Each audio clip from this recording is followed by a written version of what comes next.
When we look at Britain's North American colonies, throughout much of the 18th century, it is important to keep in mind that they were not united. In many cases, they were far apart and had little to do with each other.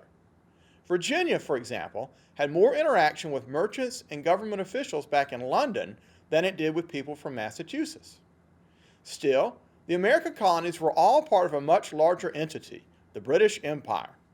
In 1750, the British Empire consisted of the 13 North American colonies, less populated territories to the north, such as Newfoundland and Nova Scotia, and a number of islands in the Caribbean, such as Jamaica, Barbados, Bermuda, and the Bahamas. Because sugar plantations in the Caribbean were so profitable, Britain's Caribbean colonies were by far their most important ones.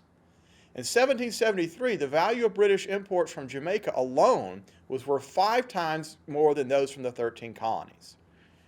In the 18th century, more people from Britain actually immigrated to the Caribbean than to the 13 colonies, simply because there was so much more money to be made there. From the perspective of the British Empire, the main role of the 13 North American colonies was to supply foodstuffs to its more profitable Caribbean colonies. A British company, the British East Indies Company, had taken control of important port cities in India such as Calcutta, Madras, and Bombay. The British East Indies Company made money by importing lucrative products from India to Europe such as textiles, spices, and tea. However, to maintain its foothold in India, the company had its own private army and conducted its own diplomatic relations with political powers in India. While Britain was in the process of building an empire from the end of the Glorious Revolution in 1688 until the end of the Napoleonic Wars in 1815, Britain's major rival was France. France had the largest population in Europe, an economy and military, and its own colonial empire with territories bordering British territory in North America, the Caribbean, and India. Britain and France fought a number of wars between 1688 and 1815. One of the largest of these wars, and a war that had a profound impact on the 13 colonies, was the 7 Years' War, which was fought between 1756 and 1763. In North America, the part of this war that involved the 13 colonies is often called the FrenchIndian War. By the 1750s, the population of the American colonies far outnumbered that of nearby New France.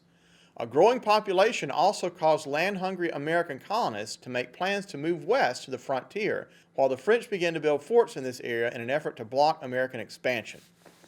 In 1754, this led to a border dispute between the French and their Native American allies and American settlers, in which a small force from colonial Virginia led by George Washington fought the French. After 2 brief battles, Washington was forced to surrender and withdraw his force. The following year, a much larger British force of 1,500 soldiers under General Edward Braddock was sent to the same frontier area, only to be utterly crushed by the French and Native American forces at Fort Duquesne near present-day Pittsburgh in July of 1755, with General Braddock among the casualties. Also in 1755, British and New England forces captured French Acadia, which is present-day Nova Scotia, and exiled the 10,000 French Acadian settlers living there to Louisiana, where they became the ancestors of the Cajuns.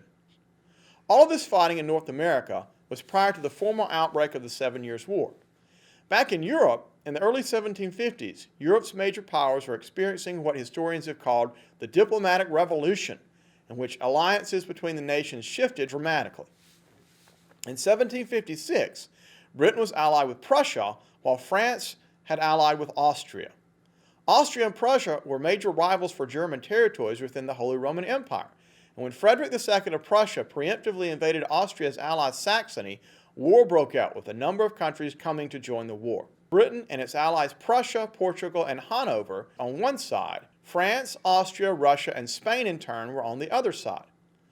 While the main focus of the fighting was in Europe, it also took place between the forces of British and French empires and the respective allies in India, North America, and the Caribbean, along with West Africa and the seas.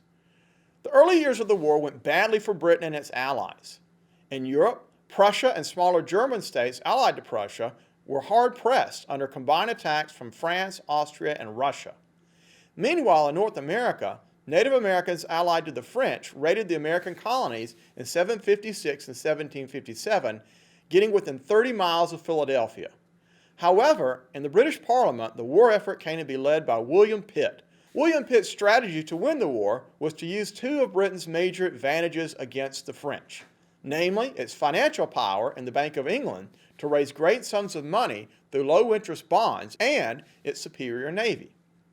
British finances and supplies helped keep Prussia in the war, which bogged down France on the European continent. The British Navy began to strangle French shipping and then destroyed two-thirds of the French fleet in fighting off the coast of northern France in November 1759.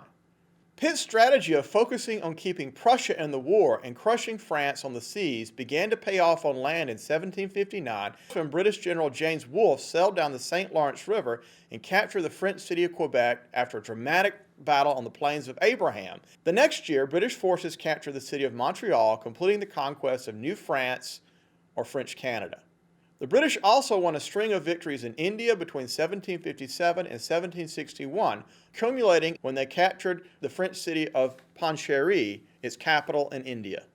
While the war was effectively over in the colonies and a point of stalemate in Europe, and both sides were financially worn down, Britain and France began to seek peace with each other in 1762. The 7 Years' War formally came to an end in February 1763 with the signing of the Treaty of Paris. Britain largely pushed France out of India and in North America gained New France, later known as Canada, from France as well as Florida from Spain. Although France lost the war, it did keep control of its sugar-producing colonies in the Caribbean, such as Guadeloupe and Martinique, colonies that from a financial point of view were more lucrative than New France. As loyal British citizens, the American colonists were thrilled by the war's victorious end. But the war left a number of unresolved problems. First, what would the British government do with all of its newly acquired western land in North America, and how would it deal with the Native Americans who lived there? A large Native American rebellion at the end of the war in present-day Michigan called Pontiac's Rebellion led to the massacre of many British soldiers and American settlers there, indicating that the western frontier was fraught for potential conflicts with natives in the future.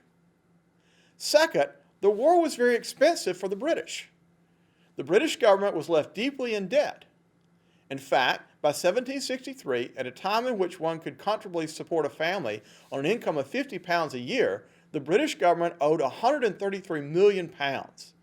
The interest alone on this debt cost 60% of the government's budget. Third, how would the British deal with American colonists who paid 1 shilling in taxes for every 26 shillings paid back in Great Britain, yet who greatly desired western land? In conclusion, British victory in the 7 Years' War created difficulties with how to manage the growing British Empire. The approach the British government would take towards western land in North America, and especially towards the issue of taxation to deal with their debt, would in turn set the stage for the American Revolution. I'll end this video with that observation. Thanks for watching.